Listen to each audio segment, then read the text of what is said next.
What it is, my 10 Peace and Grease here, and I wanted to talk a little bit about the controversy surrounding the Atlas Prime Access, specifically the new proposed booster. Now, if you're not aware, DE is trying to release with the Atlas Prime Access a new booster called the Mod Drop Booster, and what this would do is effectively double your chances of getting mods. Now, before we delve straight into this, let me say right ahead of time that my allergies have really been acting up. So if I clear my throat, cough, sniffle, or whatever, just bear with me. My allergy meds are kicking in, so this is probably going to be a loopy video. So enjoy the ride, I guess.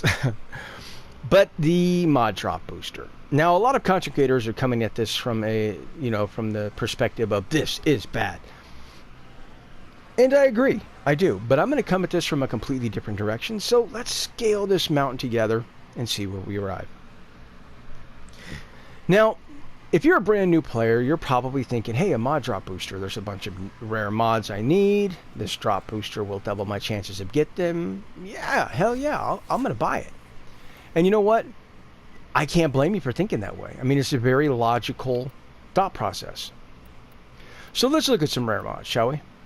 Let's take a look at Vengeful Revenant.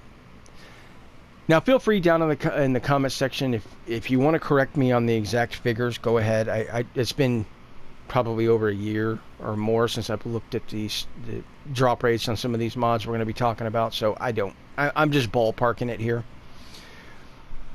But Vengeful Revenant is a rare sword stance mod, and I believe the drop rate from Rathum has like a 0.42% drop rate, if I'm not mistaken. So you're probably thinking, hey, I don't have that. It's a rare mod. I buy a mod drop booster. Bingo bango. The mod's mine. Yeah, not exactly.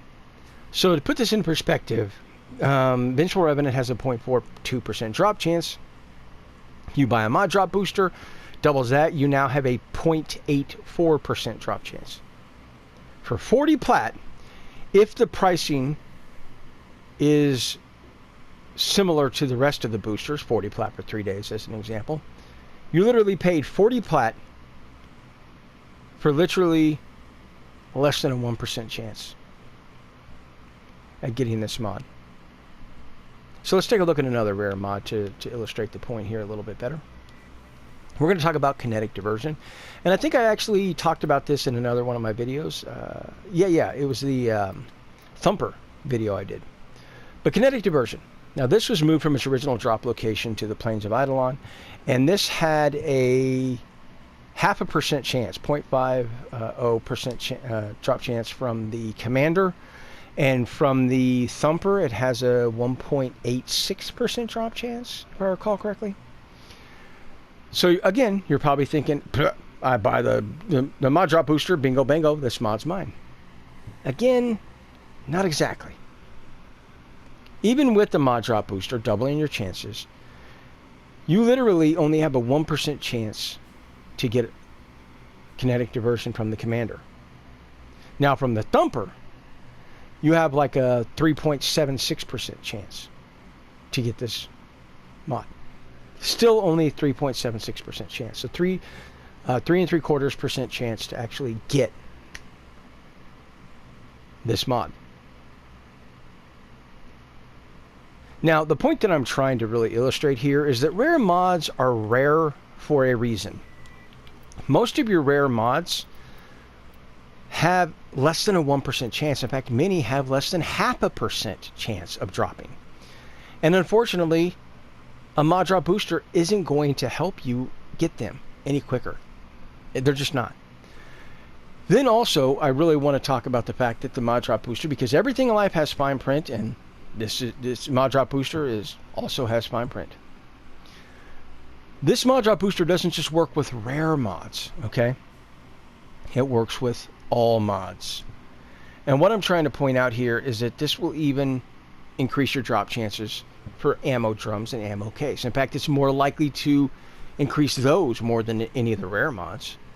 So really, for 40 plat, you've increased the drop rate of ammo case and ammo drum to like 90% And we already know if you play the game long enough, you're going to literally have ammo drum and ammo case moths falling out your booty hole because you're going to have so many.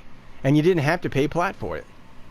But these common mods like ammo drum and ammo case are the ones you're going to see the most. You may see some uncommon mods as well. But again, for 40 plat, is it really worth it? At the end of the day, it's not. But then we get into the whole, the negative impact that this booster is going to have. Now, I'm on PS4, and that platform for the past few months, mod values have plummeted. They're suffering, to be sure. I commonly see people asking 40 to 50 plat for a primed mod. Let me tell you, guys and gals, I don't care if I was plat broke and desperately needed plat. I still wouldn't sell a primed mod for anything less than 100 plat. Not going to happen. In fact, I'm going to probably ask more than 100 plat. And I'm not even talking about the sign-in bonus primed mods. I would even ask more for those. But this booster is going to impact negatively the value of mods across the board. Now, it may not be immediate, but it will have an impact. Guaranteed. Then we get into the whole factor of, DE. DE is going to want their cake and eat it too, right? With this booster. Cake and eat it too. I hate that saying. Cake and eat it too. Yeah. I want my cake and eat it too. I took the damn cake because I wanted to eat the damn cake. Unless it was red velvet cake. Then, that stuff's nasty. It's like cough medicine and cake. It's disappointing, to say the least. Anyway, I digress. But it's like math, right? 2 plus 2 equals 4, right? Like, you make bacon plus you offer bacon to Peace equals Peace eats bacon, right? Yeah. I have no idea where in the hell I was going with this, but back to the topic at hand. Cake and eat it too, as much as I hate that saying. And DE is going to want their cake and eat it too, right? And because of this, I guarantee you they're going to tell you that the mod drop booster doesn't work in certain settings, in certain types of events. For example, the sortie. Guarantee you that this is what's going to come out. Now, the sortie, you have a 25% chance to get a ribbon mod. This booster is a mod drop booster. But I guarantee you, D is going to say, well, the mod drop booster doesn't work on sorties. Horseshit, DE. No. That doesn't work for me. You can't release a booster like this and then turn around and say, well, it doesn't work on... No. Either don't release the booster or release the booster and it works everywhere. All right? At the end of the day, that's what it needs to be. All right? But then this is definitely a dark path to start going down. Okay? Because what if in 2 months, DE releases the Relic Drop Booster? Yeah. This increases your odds of getting, a gold or silver drop from your relics that you open. Yeah. This would certainly be a bad thing, to say the least. But this is the road that we're going down. Guaranteed. This is the road that we're headed. Now,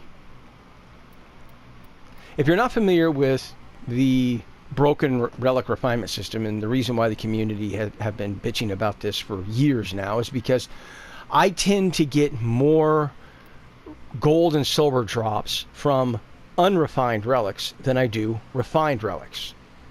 And it's happened this way all the time. Well, before it was relic keys.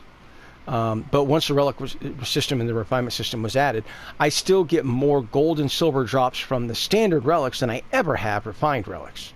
And with a properly set up relic refinement system, that should not happen. But it happens nonstop. Happens non-damn stop. So I could totally see DE saying, well, let's just push out a relic drop booster and we'll sell it. And if people bitch about the relic system, we can just say, well, did you buy the relic drop booster? You didn't. Well, it's your fault. Pay us. I can definitely see that happening. Now, let me be clear here. I don't have any problem with DE making any money. Over the past, I would say, 5.5 years or so, I have probably spent well over $1,000 on this game. DE, please don't send me a receipt. Please don't send me a receipt. I don't really want to know. But my point is that I've spent a lot. And I have no problem with DE making money. None whatsoever. But as I've always said, when it comes to microtransactions, it needs to be done in a very moral way. And this just seems like a very morally bankrupt path. And the reason I say this, because as most content creators have alluded to, a few months ago, DE nerfed farming frames, specifically Necros and Hydroid, so that if you go into a mission with these frames, only one can farm, not both. All right. Now, so effectively what DE said is, okay, we're going to stop you, players, from farming efficiently. But now, here's a booster to help you farm efficiently. Pay us. Now, granted, you can farm without the booster, but to do it the most efficient manner, you would need the booster. After they've nerfed farming frames. On a side note, it's just so stupid that they nerfed the farming frames anyway, because with Necros, that's one of his abilities. And the other ones are augments. You bought the augments with standing, so basically they've removed that augment from you whenever you go into a mission with another farm frame. Right? I mean, this is how moronic it truly is. We've got too many invisible frames around here. You guys are out of control. Out of control. Anytime more than one invisible frame goes into a mission, only one frame can be invisible. It's ridiculous. You guys are out of control. Damn player community. And another thing, we have too many barrier frames. Too many all around this defense pod. We've got a core over there and a Gara and a Frost. Too much. Too much. I say. Only one frame will be able to erect a barrier around the defense pod. You guys are ridiculous. Nonsensical. Speed frames. Too many. Only one can be active at a time. Damn players out of control. Out of control. Out of control. And then the vein in his forehead burst, and you... I imagine somebody at DE sounds like that. DE, correct me if I'm wrong. If somebody does, I didn't know. Somebody sounded like that. My throat's sore from doing that now, but... I imagine somebody... But that's how nonsensical it is. Like too many farm frames. It's just out of control. You can't do that. It's like, yeah. The bigger problem here, I think, ultimately, is that DE has been on this binge for like the past year or more of reducing the amount of resources we can earn from playing the game and increasing the amount of resources it costs to acquire and build equipment. You see what I mean? Those don't add up. If they reduce the amount of resources we can earn and increase the amount of resources it costs to acquire and build things, one is going to run out before the other, and it's going to be the resources that we have in our inventory. So DE has always been on this binge of like, get rid of all... I mean, I think DE would be happiest if they could zero out every player's resource account balance. I think that they would be pleased as punch to say, no more resources for anybody across the board, everyone's at zero. And I think that's why the thought of Warframe 2 is so appealing to them. Now you may be wondering, but Peace, why would they want to zero out players' resources? Why would they want to do that? Well, they want to do it because, this is something I've mentioned in another video, they want to do it to keep content relevant. And I'll give you an example. So let's say DE releases Gauss. It literally takes a veteran player probably less than a day to run the missions, to acquire the parts. They already have the resources, they build the frame, and now they just got to wait for it to build, or they just got to pay to speed it up. And boom, the content's no longer relevant for that player. They've already got what they want from it, right? If everybody's resources were zeroed out, a player just simply couldn't acquire the part within a couple of hours and build it. It would take the player acquiring the parts and then turning around and having to farm the resources. Therefore, now the content's relevant for a longer period of time. And this is what I mean whenever I say artificially extending the relevance of content. But anyway, I digress. Simple fact of the matter is here that honestly, this is going down a really dark road. And I mean, for example, what would happen if, 2 months from now, DE made drops player specific? So now whenever I get a drop, you don't, right? We don't get the same drop. That's the kind of dark path and the floodgates that we're opening at this point. And I don't see it getting any better unless the community says, we can't have it. That's essentially what's going to have to occur. Now, I love DE. I do. I love the game of Warframe. Whenever I see something that's going to negatively impact it now or into the future, or negatively impact the developers, I definitely feel like the need to speak up, you know, and that's what I'm seeing here. I can only hope that DE comes to their senses, realizes that this is bad for the game in general, and corrects it. Right? That's our hope. But anyway, let me know down in the comment section what you think about this proposed mod drop booster. You for it, against it? What are your thoughts, your opinions? I love to hear from you guys and gals because you always come up with just freaking brilliant thoughts and comments, man. And I read everyone's comments no matter what you leave. And when I read them, I'm always like, genius, you know, whenever I read your comments. So, and I really appreciate them as well. Also, keep your eye open for my next giveaway video. Like I said, at 500 subs, I will be doing another giveaway. Feel free to, if you want to, put in the comment section on this video or that video when I do another video at 500 subs, whether it's plat, whether it's a prime frame or weapons or whatever.